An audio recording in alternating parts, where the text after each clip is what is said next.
condenação judicial. Nós vamos verificar em breve, nos direitos políticos negativos, aquelas circunstâncias que tornam alguém inelegível ou que impedem o registro de uma candidatura. E dentre elas não há nenhuma à base de presunção.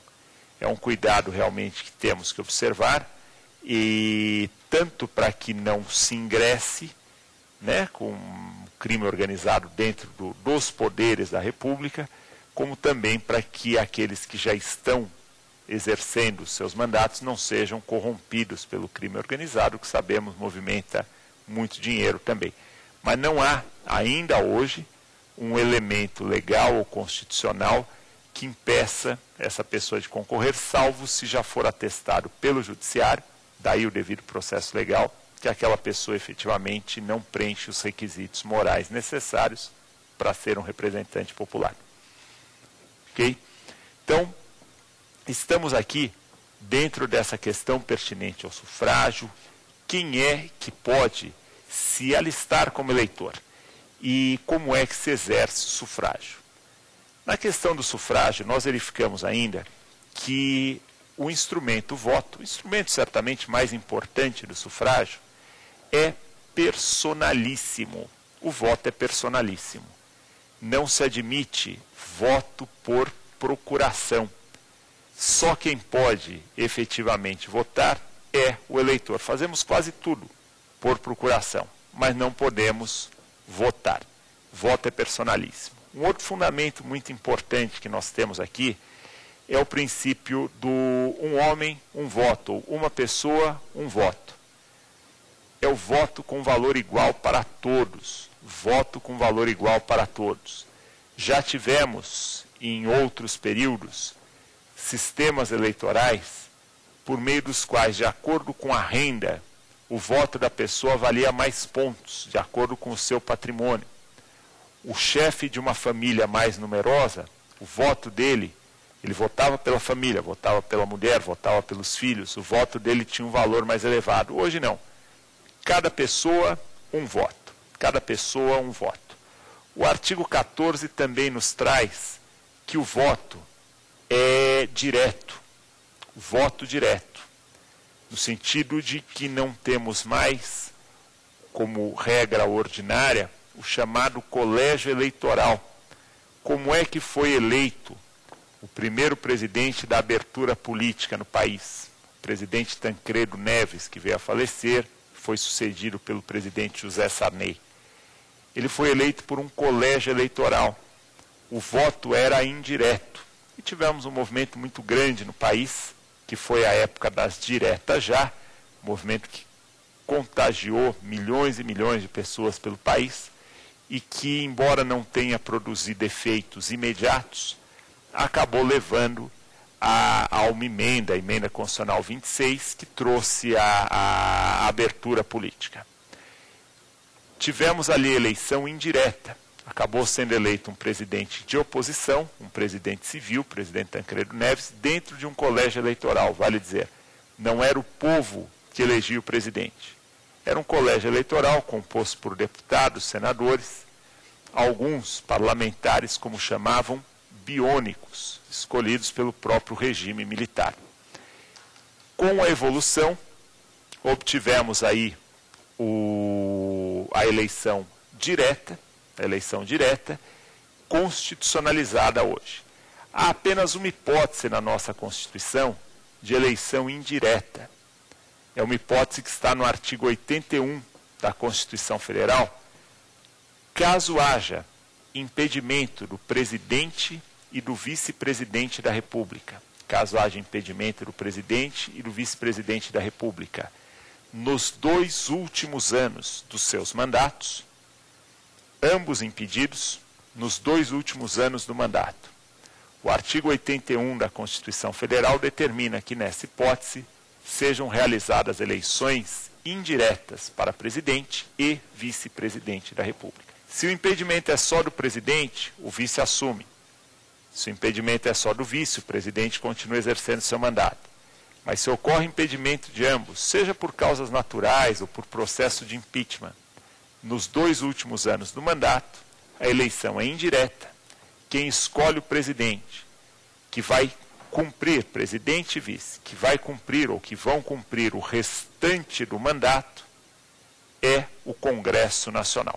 A escolha será feita pelo Congresso Nacional e não diretamente pelo povo. Por outro lado, em regra, a eleição é direta, mesmo para presidente da República, e na hipótese de impedimento do presidente e do vice nos 2 primeiros anos do mandato, nós temos a eleição direta também.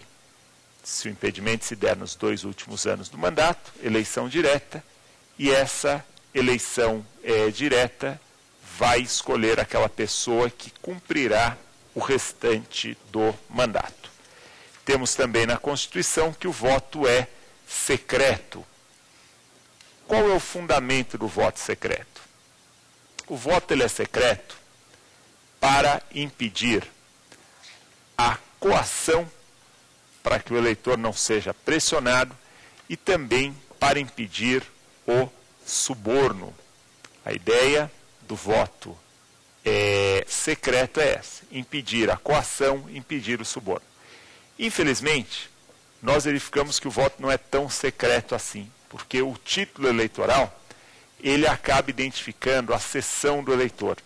Então surgem denúncias, por vezes, do cidadão que vai, por exemplo, ao dentista que é candidato, e aquele dentista exige que ele deixe ali uma cópia do seu título eleitoral. E esse dentista, hipotético aqui, promete ao eleitor o seguinte: mede lá, coloca aquilo que chamam de perereca, aquela dentadura provisória na boca da pessoa, é uma só para 500 mil eleitores ali. Mas ele falou: olha, essa é a sua. Se tiver voto para mim nessa sessão que você vota, isso aparece nas listagens, eu lhe dou a dentadura. Se não tiver, não lhe dou. Né? Tem a história do pé da bota. Dá um pé, dá o pé esquerdo e não dá o direito. E fala: olha, se tiver voto para mim naquela sessão que você vota, eu lhe dou o pé direito. Claro que candidato que faz isso é bandido. Isso é crime eleitoral, nós vamos chegar aí em breve. E, obviamente, ele já entregou o outro pé da bota para outro eleitor, nunca vai juntar, né? Ele não tem compromisso com nada. De qualquer forma, o que se verifica aí é que, em tese, o voto é secreto. Em tese, o voto é realmente secreto. Tem essa falha que precisava ser aprimorada no nosso sistema. E hoje, conforme está no artigo 14 da Constituição, o voto é obrigatório. O voto é obrigatório. Agora vejam, o voto obrigatório entre nós não é cláusula pétrea. Se nós formos às cláusulas pétreas, artigo 60, parágrafo 4º da Constituição Federal, nós vamos observar ali que são cláusulas pétreas em relação ao voto: o voto direto, secreto, universal e periódico. Voto direto, secreto, universal e periódico, dentre as outras cláusulas pétreas. Voto obrigatório está previsto na Constituição, artigo 14, mas não como cláusula pétrea. Ou seja, pode ser abolido por emenda, e tramita hoje uma proposta de emenda à Constituição justamente visando abolir o voto obrigatório. Então, por hora, o voto é obrigatório. Isso, num futuro próximo, pode mudar se essa for a opção do Constituinte e derivado, se essa for a opção do Congresso Nacional. Com relação ao alistamento eleitoral propriamente dito, nós verificamos que na nossa sistemática atual, o alistamento e o voto são obrigatórios para aqueles alfabetizados. Víamos há pouco que, em relação ao analfabeto, alistamento e voto são facultativos. O alistamento e o voto, eles são obrigatórios para aqueles que têm entre 18 e 70 anos de idade. Alistamento e voto são obrigatórios para os brasileiros que têm entre 18 e 70 anos de idade. E são facultativos para aqueles que têm entre 16 e 18 anos e também para aqueles que têm mais de 70. facultativo para quem tem entre 16 e 18 e para quem tem mais de 70, 70. E aqui verificamos algumas situações também. Em primeiro lugar, uma pessoa com 15 anos de idade pode se alistar como eleitor ou não? A pessoa com 15 anos de idade, ela pode se alistar sim como eleitor, desde que no dia da eleição, no dia da votação, ela já tenha 16 anos. Isso é importante pelo seguinte: a Justiça Eleitoral, ela precisa organizar os cadastros. Falávamos aí mais de 120 milhões de eleitores. A Justiça Eleitoral precisa de um tempo para organizar os seus cadastros.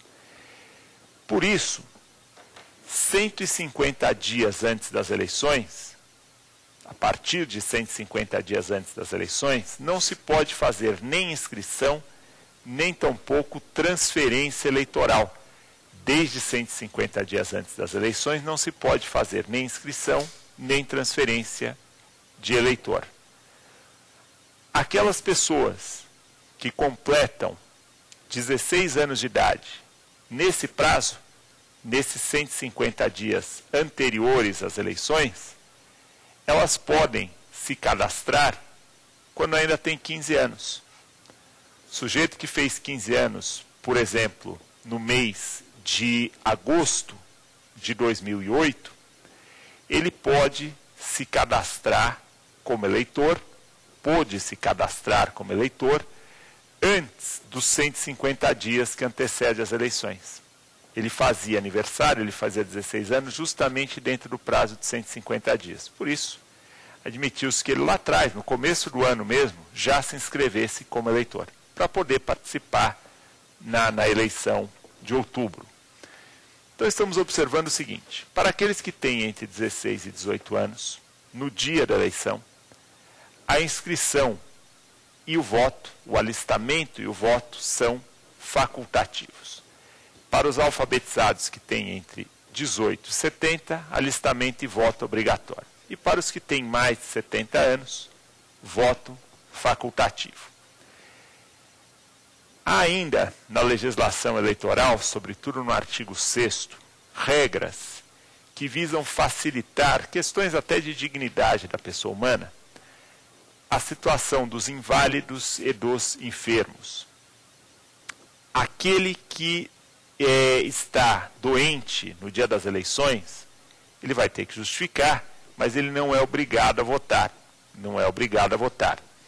Também a questão do inválido, daquela pessoa que comprovadamente apresenta uma situação que torne excessivamente oneroso o exercício do voto.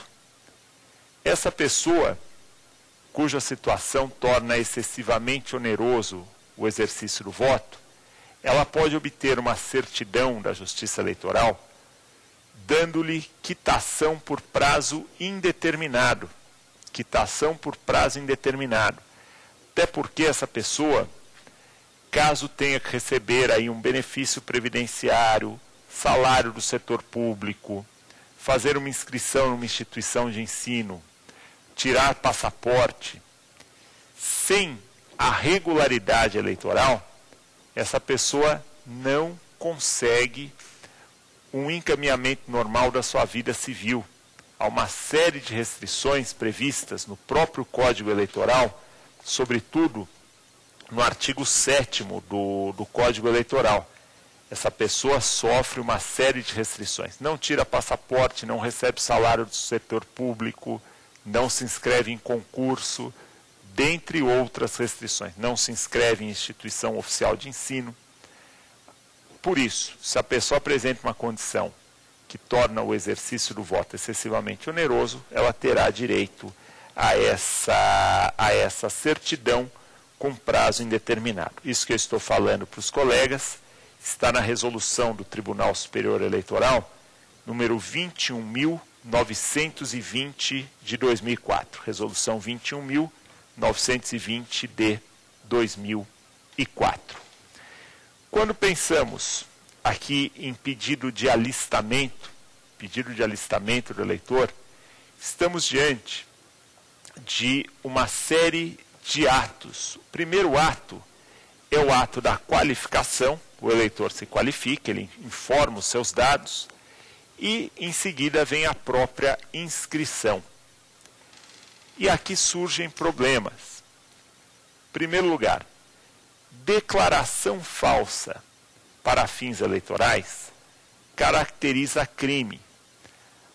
A pessoa apresentar uma declaração falsa para fins eleitorais caracteriza o crime do artigo 350 do Código Eleitoral, ainda que o alistamento não se concretize. Outra questão, inscrever-se fraudulentamente como eleitor também caracteriza crime. Inscrever-se fraudulentamente como eleitor também é uma conduta tipificada no artigo 289 do Código Eleitoral como sendo uma conduta criminosa, E isso eu menciono para os nossos colegas, para os nossos ouvintes, pelo seguinte: é comum em alguns municípios, sobretudo nesses períodos de eleições municipais, é comum se verificar um grande número, um número anormal de transferências eleitorais. Lá atrás, mais de 150 dias antes das eleições, se constata um número muito grande de transferências.